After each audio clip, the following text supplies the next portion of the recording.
C'est le train à vapeur le plus haut de France. Il s'appelle le Conifère et circule dans le Doubs sur une partie de l'ancienne ligne reliant Pontarlier à Valorbe en Suisse. Le premier tronçon de ce touristique a été inauguré il y a 25 ans et petit à petit, les membres de l'association se rapprochent de leur rêve le plus cher, celui de reconstituer entièrement la ligne. Je vous raconte cette aventure dans ce reportage. Bonjour et bienvenue dans Aiguillage. La gare de départ du Conifère se trouve aux Hôpitaux Neufs dans le Doubs, à quelques kilomètres à peine de la frontière suisse.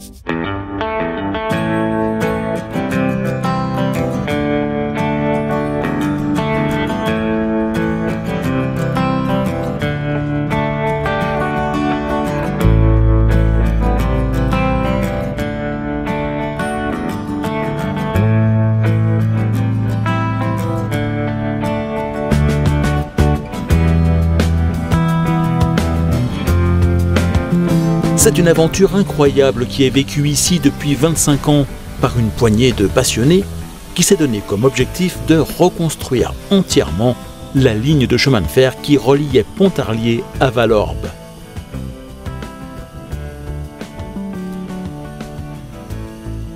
En 1993, alors qu'il ne restait plus rien de la ligne, et profitant du fait que Métabier, la station toute proche, organise les championnats du monde de VTT, Louis Poix, entouré de quelques passionnés de chemin de fer, repose 700 mètres de voie provisoire.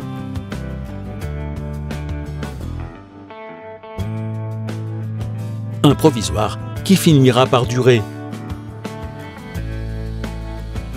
Mieux même, chaque année, quelques dizaines ou centaines de mètres supplémentaires sont posés. Et de nos jours, les voyageurs parcourent 8 des 12 km de voies reconstituées à la force des bras. On a commencé par couper les arbres, on a dessouché, on a nettoyé la plateforme, on a mis du ballast et à cette époque-là, la SNCF donnait des voies à déposer. Donc nous, on est allé déposer des voies dans un rayon de 200 km pour pouvoir avoir le rail, les traverses, les boulons, les tire-fonds. Et tout ça, on a fait ça tout avec les bénévoles le samedi et le dimanche. Et aujourd'hui, on a 12 km de posés. Là, on va allonger. Ça va se faire dans les 3-4 ans qui viennent. On a des gros travaux, surtout avec l'environnement. Les règles ne sont plus les mêmes, et notamment pour le contournement du château de Joux.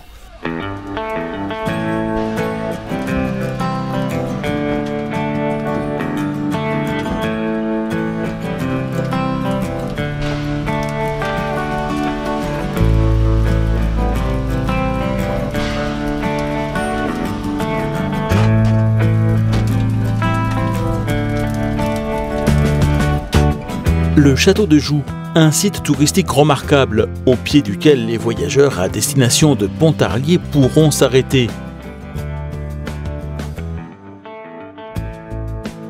Louis Poix et son équipe ont également repris les discussions avec la région en vue de créer une antenne de la ligne qui desservirait la station de Métabier. Mais s'il s'agit là des deux priorités que se donne l'association, elle n'oublie pas pour autant un troisième objectif, qui serait de rejoindre Valorbe et de reconstituer ainsi l'ensemble de la ligne. Valorbe n'est pas difficile. Le seul point bloquant pour le moment, il faut la déviation des terrains parce que les plans projettent de passer sous le viaduc. Et aujourd'hui, le viaduc n'est pas fait. Donc on ne peut pas mettre un passage à niveau sur une route nationale.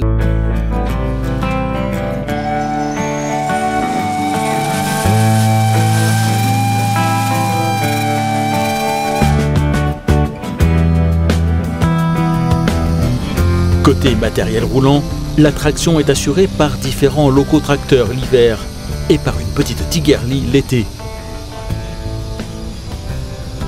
Tigerli, qui veut dire en allemand « petit tigre », c'est le surnom qui est donné à ces locomotives de type 030, ayant appartenu à la plus grande série de machines de manœuvre suisses, en raison de leur forme et de leur couleur d'origine, noire avec un trait jaune.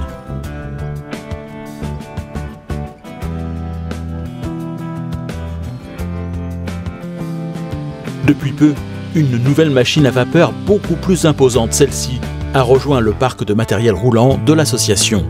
Ces machines-là, donc les BR52, ou plus connues aussi sous 150Y, au nom français, fabriquées dans les années 1943. Elles ont été produites principalement en Allemagne. Il y en a quelques-unes qui ont été produites en Pologne, en France également. Et cette machine-ci, donc la 52 8163-9, avait été fabriquée à Berlin en 1943 dans les usines Schwarzkopf. Et cette machine était exploitée pour les trains de marchandises, pour emmener les trains militaires au front.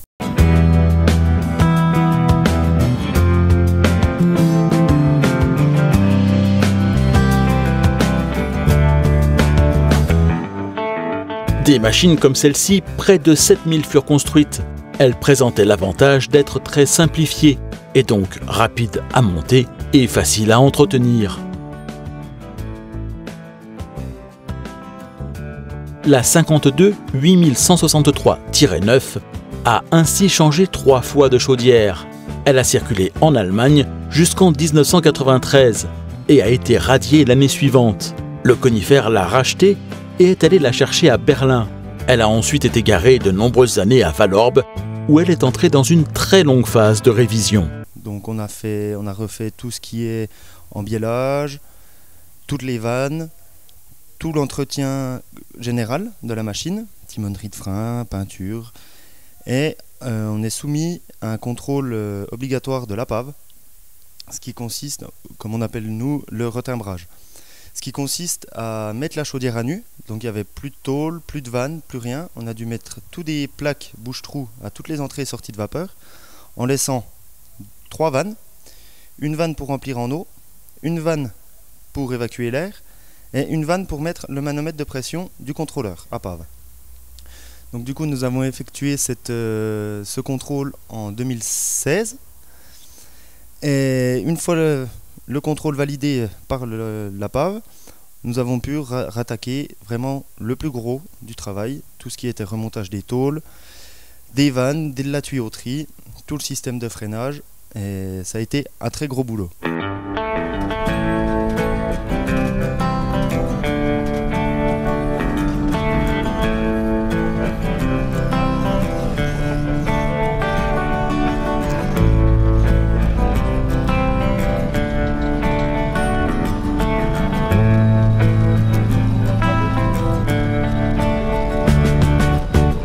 En octobre 2017, après qu'un nouvel abri ait été construit, cette très grosse machine a été rapatriée aux hôpitaux neufs et à l'occasion du week-end d'anniversaire de l'association prévu les 21 et 22 juillet 2018, elle sera inaugurée.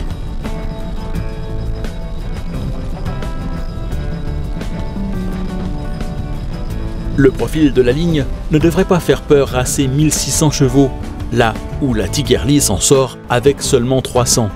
Il y a tout de même quelques rampes à franchir sur le parcours. La plus forte est heureusement relativement courte, mais atteint les 28 pour 1000. Mais sur 4 km de ligne, les rampes se situent dans une moyenne de 24 à 25 pour 1000, ce qui met le chauffeur à rude épreuve, lui qui doit faire du feu tout le long.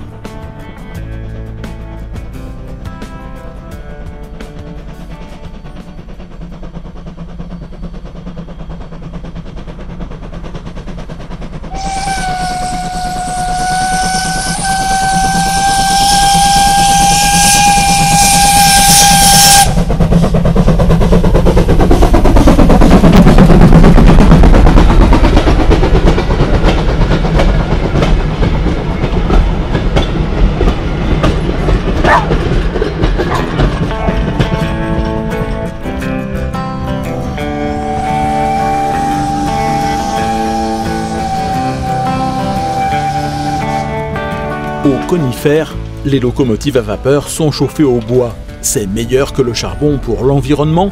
Économiquement, c'est aussi plus intéressant. Surtout que ce chemin de fer se situe en plein cœur d'une région productrice. En revanche, le pouvoir calorifique du bois est plus faible que celui du charbon. Il faut par conséquent charger en permanence le foyer pour maintenir un bon feu.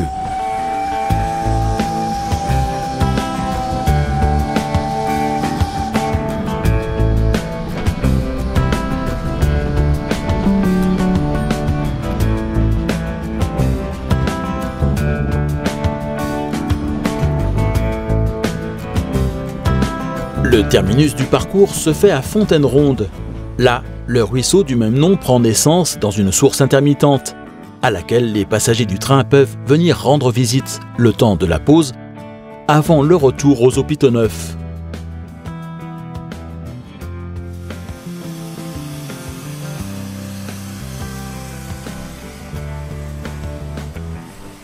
Avant de repartir, la locomotive à vapeur doit être remise en tête.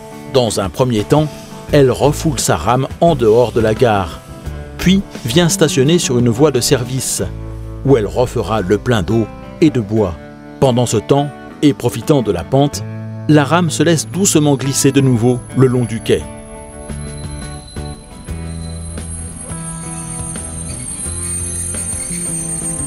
Pour les passagers, ce sera bientôt l'heure du retour vers les hôpitaux neufs, et pour les équipes présentes à bord du train, celui des dernières manœuvres, pour préparer le matériel en vue d'un prochain voyage. Mais une deuxième journée de travail attend quelques-uns d'entre eux, car le jour du 25e anniversaire et l'inauguration de la 150Y approchant très vite, il reste de très nombreux détails à régler pour s'assurer que tout soit prêt le jour J.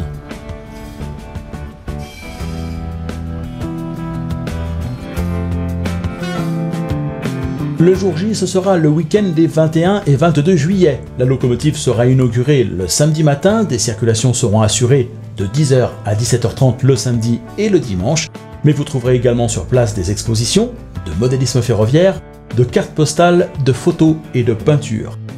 Plus d'informations sur le site de l'association coni-fer.com.